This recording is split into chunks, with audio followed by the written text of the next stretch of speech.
వివాదాల్లో చిక్కుకుంటున్నారు. చంద్రబాబు దిశా నిర్దేశం చేసినా చాలా మంది తీరులో మార్పు రావడం లేదు. రోజుకో ఎమ్మెల్యే వివాదాస్పదం అవుతూనే ఉన్నారు. తాజాగా శ్రీశైలం ఎమ్మెల్యే బుడ్డ రాజశేఖర్ రెడ్డి అటవీ శాఖ సిబ్బందిపై దాడి చేయటంపై ప్రభుత్వ వర్గాల్లో విస్మయం వ్యక్తమవుతోంది. పరిస్థితి గాడి తప్పుతోందని సీఎం చంద్రబాబుతో పాటు మంత్రి నారా లోకేష్ సైతం ఆందోళన వ్యక్తం చేసినట్లు తెలుస్తోంది.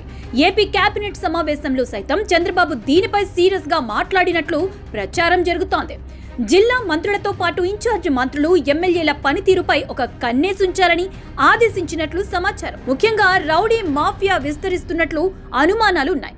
ఎక్కడికక్కడే వైఎస్ఆర్ కాంగ్రెస్ పార్టీ ప్రమేయంతోనే టీడీపీ ఎమ్మెల్యేలు వివాదాస్పదమవుతున్నారన్న అనుమానాలు వ్యక్తమవుతున్నాయి. సాధారణంగా ప్రధాన నేతలు తప్పించి క్షేత్రస్థాయిలో ప్రత్యర్థి పార్టీలో పనిచేసే నేతలతో స్నేహాలుంటాయి. ఇప్పుడు ఆ స్నేహాలే టీడీపీ ఎమ్మెల్యేల వివాదాలకు కారణమవుతున్నాయి. 5 ఏళ్ల పాటు వైఎస్ఆర్ కాంగ్రెస్ పార్టీలో చాలా మంది ఎమ్మెల్యేలు వ్యాపారాల్లో ఆరితేరిపోయారు. వారి విషయంలో హైకమాండ్ పూర్తి స్వేచ్ఛ ఇచ్చింది. అయితే ఇప్పుడు అదే నేతలు కొన్ని జిల్లాల్లో వ్యాపారాలు కొనసాగిస్తూనే ఉన్నారు.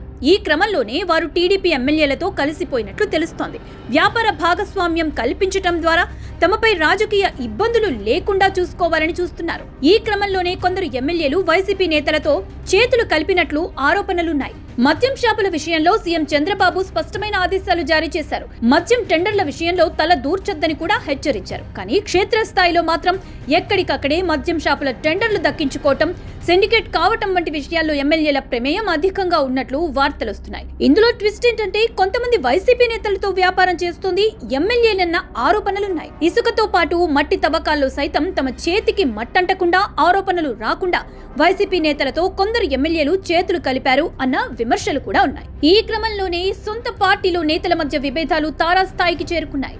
అవే ఎమ్మెల్యేలు వివాదాల్లో కూరుకుపోవటానికి కారణమవుతున్నాయి. సాధారణంగా అధికారులు, ఉద్యోగుల బదిలీలో రాజకీయ సిఫార్సులుంటాయి. కానీ ఇక్కడ కూడా వైఎస్ఆర్ కాంగ్రెస్ పార్టీ సరికొత్త లాజిక్ ప్రదర్శిస్తోంది. టీడీపీ నేతల మధ్య ఆధిపత్య పోరును సాకుగా తీసుకుంటోంది.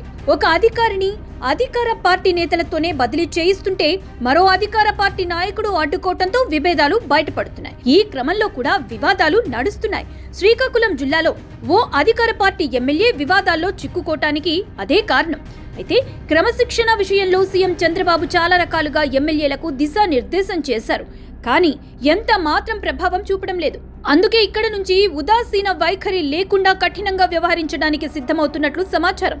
చూడాలి ఎలాంటి చర్యలకు దిగుతారో.